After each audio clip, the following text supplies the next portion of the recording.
Everybody, Mr. Hissner here.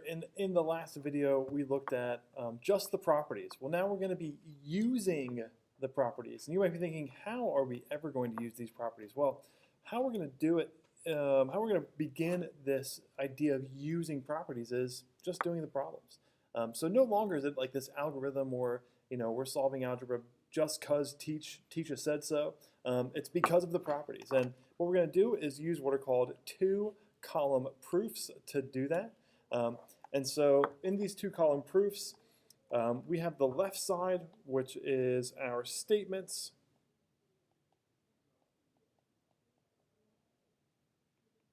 You can think of these as these steps as well. In the right side, these are our reasons. These are our reasons. And these reasons are what we can use to justify each step. And what we're going to be using here is properties, definitions, especially as we move to geometry proofs, postulates, which we use much less of, but they do exist.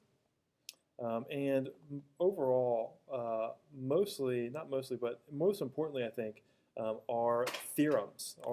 Theorems are theories that are never wrong.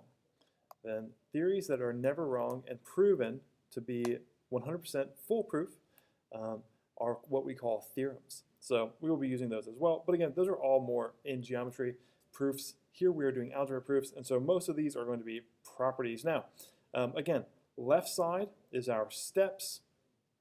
These are our statements. And then right side, these are our reasons. And so let's see. I asked myself, how do I go from step 1 to 2? Well, it looks like there was 1 added to both sides, and that is the addition property of equality. I'm going to have to zoom out just a little bit. The addition property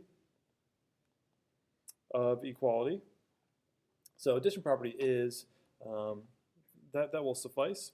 And how do we go now from step 2 to step 3? Well, we use the division property. We didn't divide, but okay, so we divided both sides by 4. That's what we did. But why we did what we did is because we used the division property of equality. Division property. Yes, we divided both sides, but what we used was the property.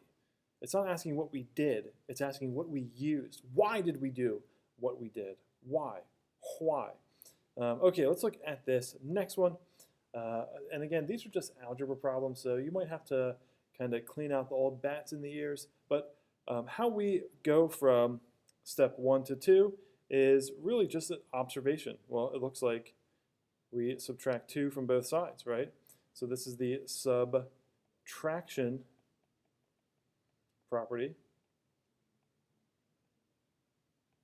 You may think like, oh, Mr. Hissner, I'm just going to write, oh, we subtract the. No, don't write that. That's what we did. That's not why we did what we did, right? We subtracted because of the subtraction property of equality. That's why we did what we did. And again, we're just thinking about how do we go from step 2 to 3 now? Well, it looks like we're multiplying both sides by a -6. So again, this is the multiplication property. Multiplication property. Oh no. I was using the whole thing without the stinking headphones in.